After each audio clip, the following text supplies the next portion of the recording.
Hello, today I want to encourage you to just get started. Distractions, distractions, distractions. They're always lurking around when you attempt to start a goal, a project, or a task. Distractions can come in many forms.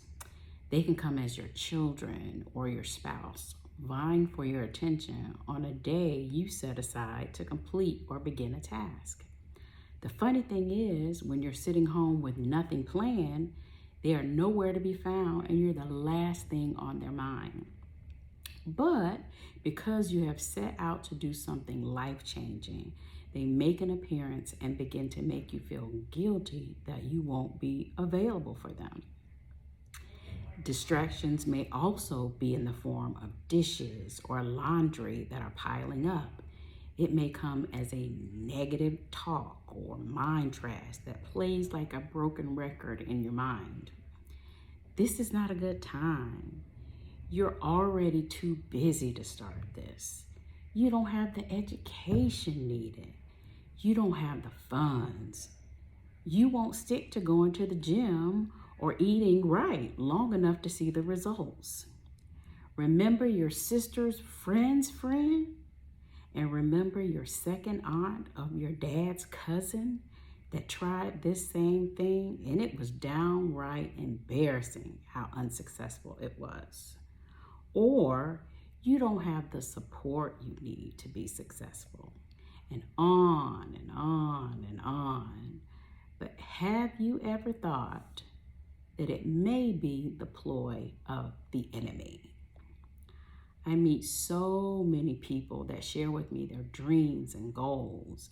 They want to begin the business, go back to school, or lose weight.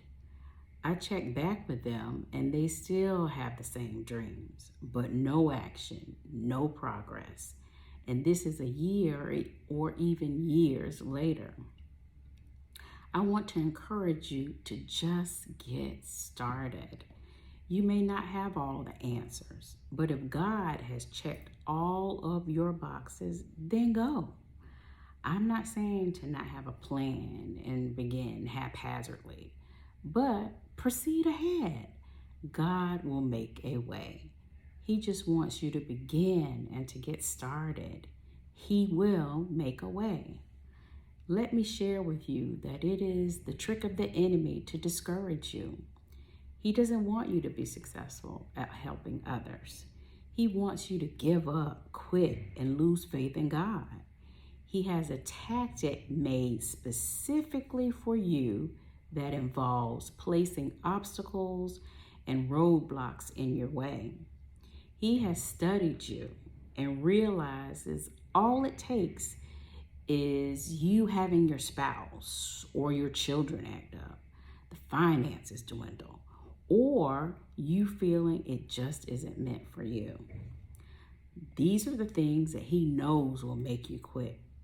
He already knows that if he plays this card, you will get discouraged and go back to dreaming and wishing, but never put feet to your actions. I can give you an example of an individual who had decided to go back to school to begin a career as a nurse. Throughout the program, the enemy began to place traps into her life. The enemy knew her importance. He knew what she had determined to do would heal others and fulfill God's purpose for her life, making her unstoppable. So he decided to cause the children to begin to have trouble in school and become downright unruly. The car she needed for transportation began to break down. The finances began to run out. She became fatigued, overworked, and began to doubt her decision. However, she persisted. She continued and she didn't give up. She didn't fall for his tactic and finished school despite the landmines placed along her path by him. You can too. Even Jesus had the enemy at his heels when he set out to do the will of God. Satan was right there. He was right there with him, in person or in the form of a person. Jesus encountered Satan fasting when many of us are at our most vulnerable. Satan made an appearance to distract Jesus from his purpose. And even the disciples who walked with Jesus had to also be rebuked. Jesus knew his purpose, and he set about doing it. He allowed nothing and no one to stop him. We could all learn this valuable lesson and do likewise. Think of how many lives you will affect by accomplishing your goal or purpose. Someone needs you. Someone needs to hear your testimony. Someone is contemplating suicide and has decided that enough is enough and has already made up their mind that today is the day. Someone is depressed because of the events happening in their life. They feel like they've lost control. They feel they're just too tired to fight anymore. And they feel as if this pain will never end. But this world is also full of negativity. And with your message as a positive light, it brings hope. You could be the voice of hope for them. But if you give up, they will never hear that voice. Your gift will never be shared with the people you will impact. So no more excuses. Just get started. Stop thinking you're unqualified. You don't have enough time. You don't have the funds.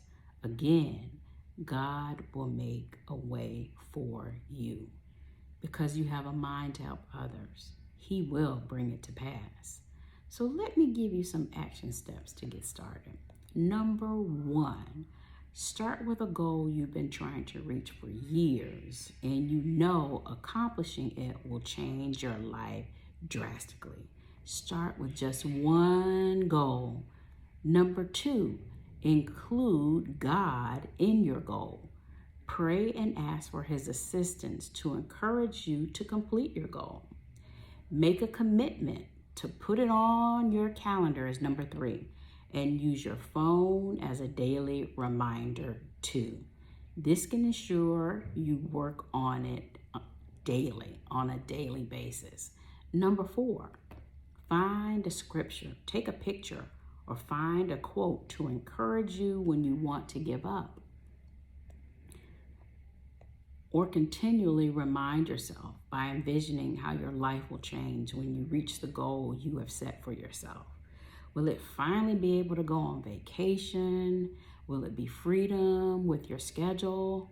Or more time to spend with your family? Number 5, get it done. What are the steps you need to take? Enroll in the class, learn about the business, or begin to move your body. What do you need to do to get to the finish line? Number 6, you've set the goal. You've asked God for his assistance. You've scheduled the reminder. You are continually keeping on your mind as encouragement. You have planned the steps needed to take you on your path to success. Now, take action and be consistent. Then watch it come to pass. Number 7, the last step. Once you have completed this goal, begin on the next one. Finish that goal and begin on the next one. Before you know, you're living the life of your dreams and you're walking into your purpose. So remember, there will never be the perfect time. So get started and watch God move. Promise yourself you will no longer make excuses. Say it.